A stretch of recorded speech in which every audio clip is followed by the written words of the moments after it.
After watching Boston College football this spring, I can tell you this one aspect of BC football is going to help them win games in 2025.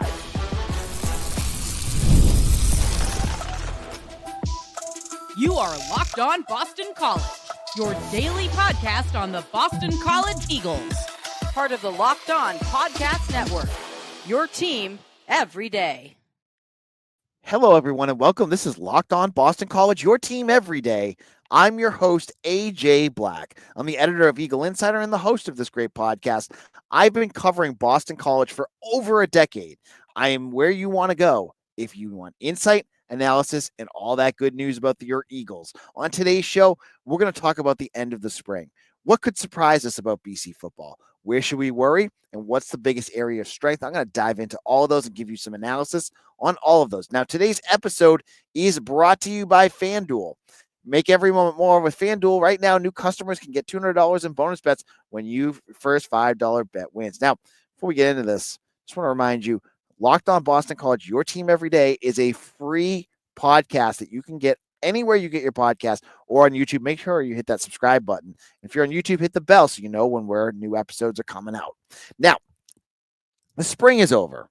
15 practices that did not end with the spring game because Bill O'Brien decided not to go with the spring game this year, and I respect him for choosing that. But let's talk about where BC is at heading into the summer. Now, BC has landed 4, maybe 5 transfers since the end of spring. So things have changed a little bit since what I saw them during their scrimmages, and I've been to a bunch of practices. But folks have asked me, what is the area of this team that you think is the biggest piece of strength? And I almost want to say quarterbacking. That was right at the tip of my tongue when I came up with this idea. Grayson James, Dylan Lonigan, great options for this. But I'm going to be a little bit more specific. I think going into this season, the biggest area of strength for BC football is going to be their wide receivers. And here's why. You have Lewis Bond, who had 65 plus catches last year. He's been around for ages. He is as grizzled as a veteran as you're going to find in college football. He's hard hitting. He is not a guy that shakes away from blocking. He'll do everything that you need. And he has that just the taddest piece of explosiveness to him that makes him really dangerous. And I'm under selling what he can do.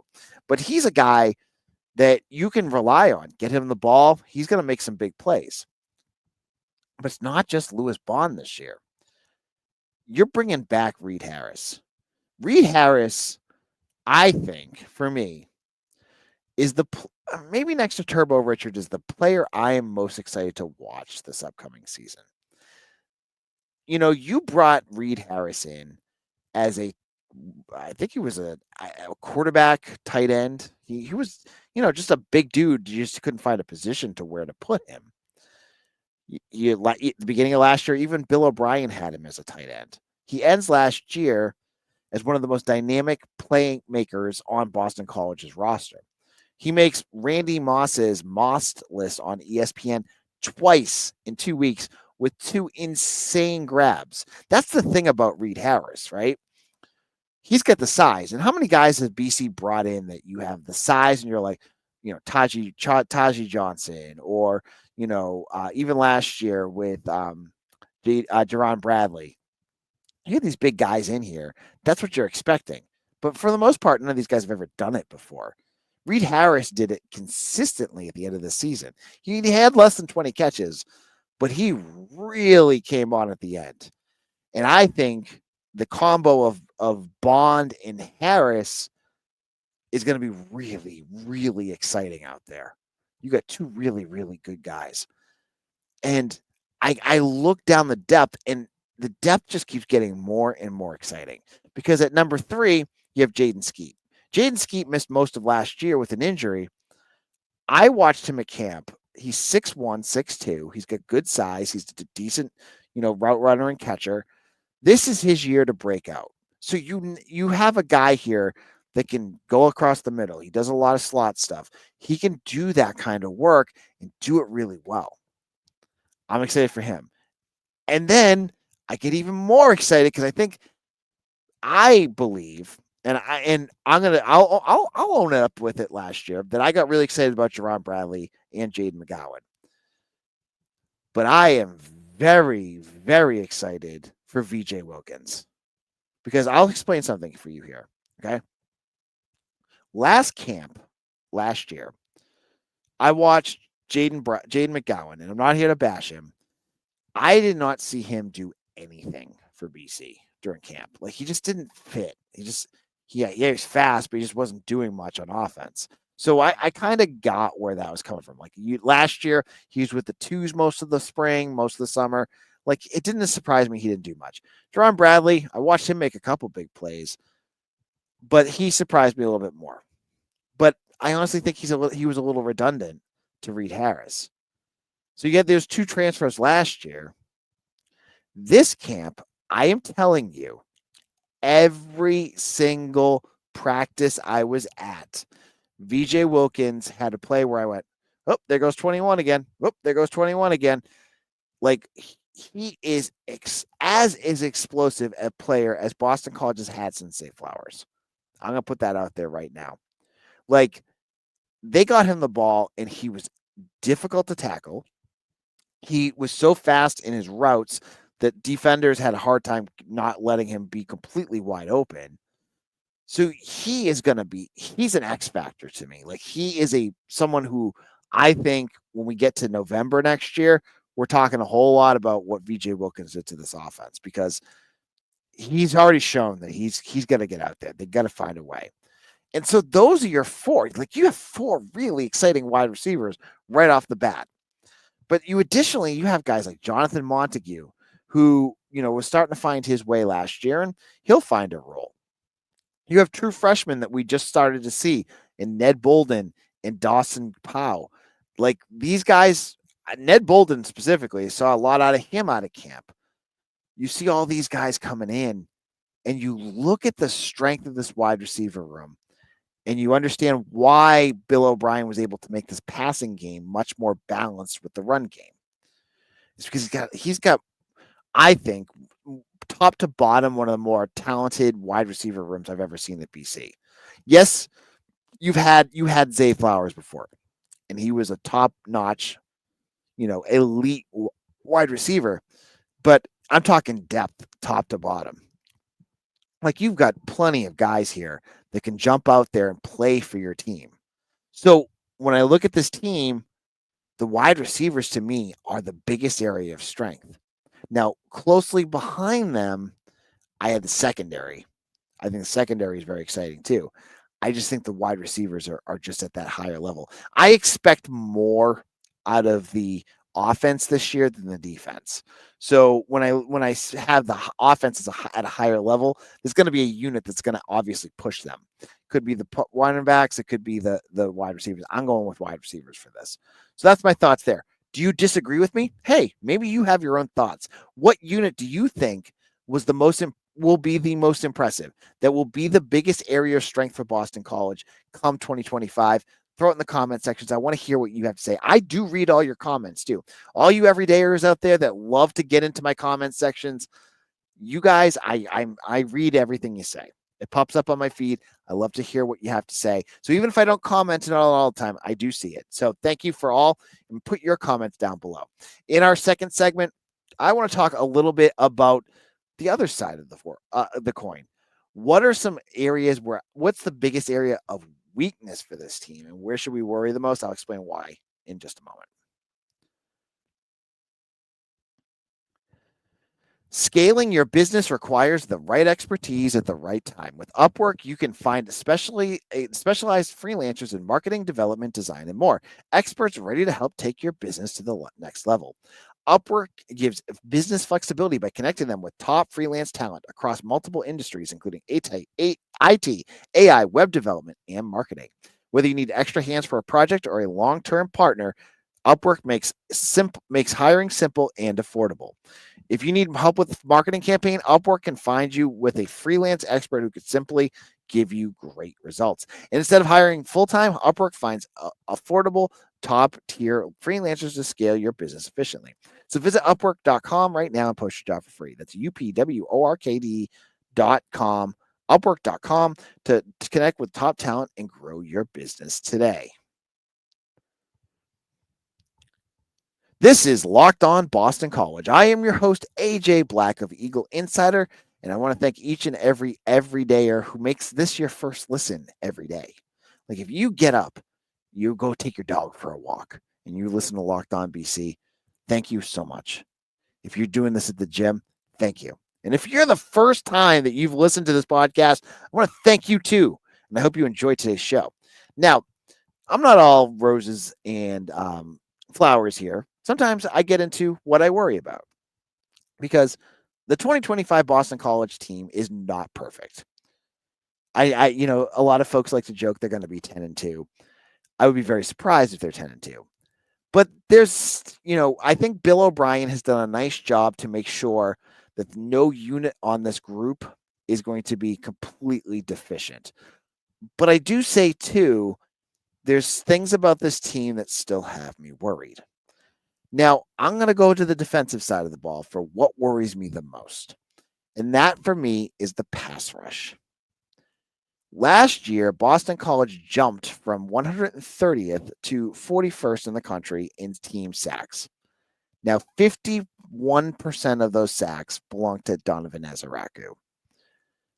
The biggest question for me is now with Donovan Ezaraku gone, Cam Horsley, who's your second best defensive lineman, he's gone. Neto Ekpala is gone. Where is this pass rush going to come from? Quintavious Hutchins, Q, is well on his way to becoming hopefully that guy. He had 3.5 sacks last year. But I think it's a fallacy if you go into next season hoping you're going to find a guy that's going to be your next dominant pass rusher, because you probably don't have that on this roster. Hutchins is probably your best, and you got guys like Anye Nuisi, and even, you just brought in Ela Boykin. Like, you have guys that are there, but what you need to hope for is that, and if you want to check out more on this, Mitch Wolf of Eagle Insider just wrote about it, that Tim Lewis is going to have to be creative to find that pass rush. He wrote, Mitch wrote 20,000 words, I think, on this. It's a lot. And if you want to learn a lot, go check it out. But I look at what Tim Lewis has in front of him. I look at the defensive tackles. You lost George Brooks. I don't think that's much of a big loss. I think he's about as, replacement player level as you can get. But I look at the rest of that roster and I go, will Tim Lewis have enough bullets in his chamber to get after quarterbacks? Because if you can't get pressure, that's going to make the season very long. You're playing some very good quarterbacks. You have Kevin Jennings and Cade Klubnik and CJ Carr from Notre Dame and Miller Moss from Louisville and, Steve Angeli from Syracuse. Like, you've got good quarterbacks that you have to beat, but you have to get at them. That was the reason you were able to slow down Kyle McCord at times, or Tyler Show last year, was because you got pressure on him. So I'm worried about this. I really am, because I trust the staff. I think the staff, maximizes the talent that they have and does a really good job of getting guys that you hadn't really expected much to play better than they were able to. But B, also, I feel specifically with Tim Lewis, he's good at scheming to make things more successful. Specifically, like, he'll throw different looks at you, whether it's simulated pressure, which means keeping the quarterback in the pocket and guessing so that he feels there's pressure coming, but there's actually not, or blitzing. I think he can do all that kind of stuff, and I think he does a really nice job at that. But for me, that is a big worry.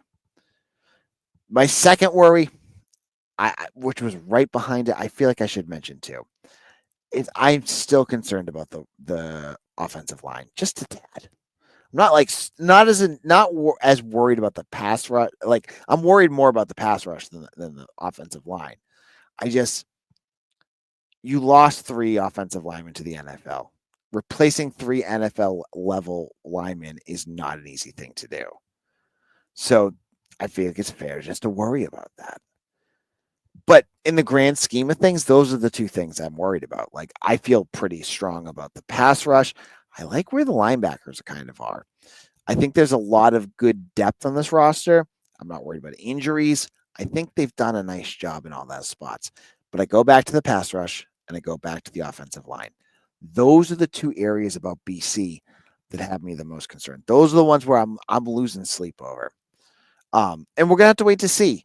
There's so many new cogs in the wheel and guys that have the opportunity to step up. Like, I'm not going to do this just to bash Netawek Paula, but we saw enough Netawek Paula by last year. You knew what you had there. Like, there was no surprises. But you've got a bunch of guys that they can develop that maybe you do have something there. I look at Jason Flint. I look at Josiah Griffin. Anya Nwisi, Favor Bate. These are all new names that you might just be scratching the surface of what you have. So if you hit on one of those, you have your answer. But if you don't, you have a big problem. So that's where I think the biggest worry around this roster is really that pass rush. And it's not just the edge rushers, it's the defensive tackles too. Like, getting pressure up the middle is also very important. And I have worries about where those defensive tackles are in terms of getting the kind of pressure you got with Cam Horsley. I don't think they have that. So I think that's something I'm going to watch for. Now, in our final segment, I talked about the strength. I talked about my biggest worry. What group could be the biggest surprise in 2025? My answer will surprise you, and we'll talk about that in just a moment. The NBA playoffs are in full swing, and every night delivers highlight-worthy moments, major momentum shifts, and can't just miss moments. Did you guys watch that Celtics Knicks game? Look, I'm a Celtics fan. Watching them collapse like that was pretty bad. And also, their three-point shooting was really bad. But whether it's a game-winning shot or a breakout player, there's never been a better time to get on the action. FanDuel makes it easy to stay in the game before tip-off and live. With player props, performance trends, and same-game parlays, fans have more ways than ever to win smart and play big. I look at a guy like Jaylen Brown. Is he going to heat up? Because I think he will. Why don't you get in on that and make a parlay with that with the Celtics winning game 2? Boom. And how could a $200 in bonus bets win if you make that $5 bet and you hit it? It can't be beat.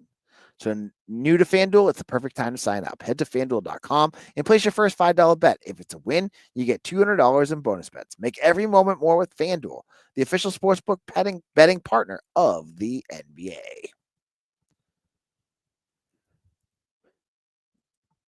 This is Locked On BC. I'm your host, AJ Black. And I want to tell you folks, on Thursday, Locked On ACC, second squad show I'm on. I hope you guys enjoyed the first one. I had a lot of fun and I got a lot of good feedback on it. I'm on there with 4 other ACC hosts this week. Talk quite a bit about Clemson and Notre Dame and their new scheduling connection. I think you'll enjoy it. It'll be on our feed, so make sure you like it and listen to it because I want to make sure that you guys are checking those out as well. And check out Locked On ACC on YouTube, wherever you get your podcast. Now, I think there's one unit specifically that is setting themselves up to have a surprising 2025 season. And it's not on the offense. No, not going to go there. It's not on the defense. I'm going to give the answer that I think the biggest surprise in 2025 is going to be the special teams. And this is my crazy shot in the dark answer here because I'll explain why. Let's start with field goal. Last year, you lost Luca Lombardo pretty early in the season. It got to the point where BC wasn't even trying to kick field goals. You had Liam Connor. He was doing a million different things. His head was probably not in as focused on kicking as he probably would have liked it to be. Now you have Liam Connor back, but you also have a healthy Luca Lombardo. I watched multiple practices where both of those guys didn't miss a single field goal. I'm not, that's inside the fish field house. That's with simulated pressure. It's not the same as a game, but I feel pretty good of where the field goal unit's at. And I think, what they hit, like they tried like five, I think, total last year. I think the unit will be in a much better spot to do that again and do much better than that next year. And be able to kick an extra like a field goal consistently for a team like BC that is going to scrap and battle. That's huge. I think Luca Lombardo is a really good kicker, and I'm excited to see what he could bring um, through a whole season as long as he can stay healthy. Then we look at the punting unit. And this is not the kicking and punting is not the only thing I'm talking about with extra special teams. I'll tell you in a minute. Now, with punting, it was a complete disaster last year. Absolute train wreck. BC was 130th in the country in yards per kick. They were dead last by a long margin. As Sam Candati, Ivan Zavenko, and Liam Connor to an extent just really could not get any sort of consistency in their punts. It was painful to watch as the ball came off the side of their foot. They never got the right arc on their kicks. It just was a mess. Well, Matt Turn, special teams coordinator, he flipped the entire punting room. Like he just cleared house. Zavenko's gone. Candati's gone. They bring in Seamus Florio. They bring in the Catholic boys. Seamus Florio from Yale and Andy Quinn from Ireland. And I think watching the two of them, you have your answer at punting. Will they be the best punters in the world? I'm not there yet. I don't honestly, I don't know because Andy Quinn, a lot of his punts, they just went off the ceiling. So it's hard to see how far those punts would go. But I can tell you this. The ball came out stronger off of Quinn's foot than anyone else I've seen in BC in years. Like it just bombed off his foot. So that is a positive because it did not happen last year. Seamus Florio, the piece to talk about with him is he doesn't have the biggest foot. This is the transfer from Yale. He doesn't have the biggest foot, but he can pin the ball back. So he can get you, like if you're on your own 45 and you really need to punt it, he can pin those, he's not going to kick it through the end zone every time. So the combination of a good foot with Andy Quinn and a directional foot with Seamus Florio really spells good news for BC's punting. So two things there.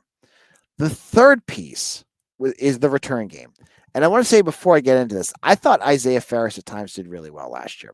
He wanted me to scream every time he never called fair catch when he was about to get killed, but he had some good runs there. And I don't want to bash him because I think they brought in an upgrade. And it goes back to what we said with the biggest area of strength, VJ Wilkins. I expect him to get I would really be surprised if he's not returning punts and kicks next year. He's elusive. He's fast. He can change directions. He is a problem. And if you get him more snaps because it's special teams, you do that. And so then all of a sudden your special teams unit is actually much improved. So all of that, I think special teams for the first time in years will not be a hindrance to the future of this program, but will actually support what they're doing and make this team better. I think Matt Turn's going to save his job this year. He's going to have a great season in multiple different ways, as I just laid out on special teams. Thank you all for listening. My name's AJ Black 247. On tomorrow's show, we have more football stuff to talk about. Make sure you hit that like and subscribe button. Hit the bell so you know when our new episodes are out. Follow me on Twitter at AJ Black 247. Come on over to Eagle Insider. We have free stuff. We have pay stuff. If you want good BC work, I have a great team over there. I hope you check that out. And I'll see you all again tomorrow for another episode of Locked On Boston College. Your team every day.